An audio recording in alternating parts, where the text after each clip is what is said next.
WhatsApp YouTube, कैसे अपनी छोटी सी यूट्यूब फैमिली। आई होप आप लोग सेफ एंड साउंड हो।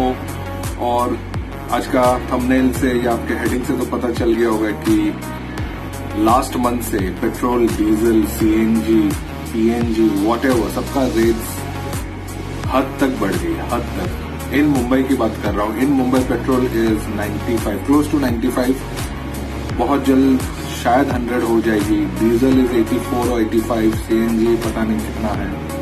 मतलब ट्रांसपोर्टर्स को तो नो डाउट प्रॉब्लम हो ही रही है, बिकॉज डीजल रेट्स ऐसे बढ़ गई है। हम जैसे नॉर्मल पब्लिक जो व्हीकल्स या टू व्हीलर्स या जो भी लेके जाते हैं, हम लोग को भी बहुत तकलीफ हो रही है। यहाँ पे पहले हम लोग 100 रुपए का पेट्रोल भरा रहे थे, बीच में 150 हो गया और उसका 200-250 हो गया। मतलब गवर्नमेंट तो कुछ कर ही नहीं रही है और खाली रीजन दे रही है कि इंटरनेशनल क्रूड ऑयल की रेट्स बढ़ रहे हैं, इस वजह से पेट्रोल डीजल का रेट्स स्टेडीली बढ़ रहा है। और इफ यू नोट, जहां तक मैंने सुना है, इंडिया में सबसे एक्सपेंसिव है petrol and diesel all over the world. मतलब सब लोग सुन के हैरान हो जाते हैं कि petrol and diesel is expensive in India, which is a developing country, not a develop country. Develop country में भी इतना रेट्स नहीं है।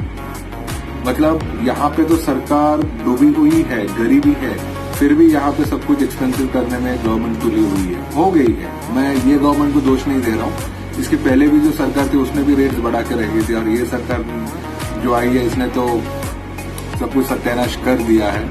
आप समझ गए हो मैं किसकी बात कर रहा हूँ। मुझे एक रीजन ये बताना था कि रेट्स क्यों बढ़ रहे हैं। हमेशा न्यूज़पेपर्स में, मैं कल ही अपने बाइक में पेट्रोल भराया मैंने, तो वहां पे एक बंदा था, वो पेट्रोल पंप के जो एम्प्लॉयज उसको बोल रहा था, भाई एक काम कर, सीधा 100 रुपए कर डाल, क्यों हर दिन 25 पैसे 26 पैसे करके आप लोग नाटक कर रहे हो, पूरा 100 ही कर दो। लेकिन नहीं, इनको नाटक करना है धीरे धीरे करके। कॉमन मैन को इनको बर्बाद कर देना है। और आपको एक चीज बता दूं, इसमें भी बहुत सारे कंट्रोवर्सीज है, इसमें बहुत सारे झोल झाल है, क्योंकि इसका आधा पैसा पॉलिटिशियन लोग को जाता है।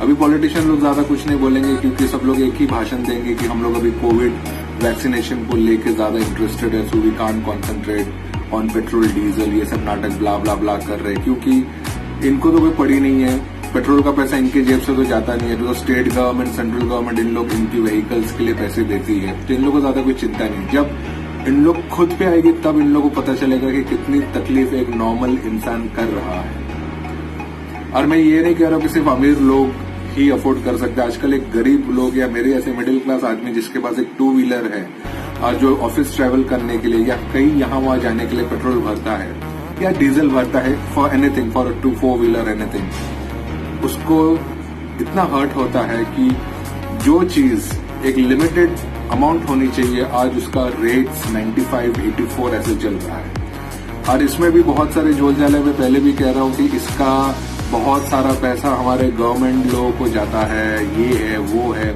लोग पूछ रहे कि अरे ये रेट्स क्यों बढ़ रहे हैं। रेट्स इसलिए बढ़ रहे हैं क्योंकि गवर्नमेंट को और ज्यादा पैसा चाहिए, गवर्नमेंट को ज्यादा पैसा चाहिए।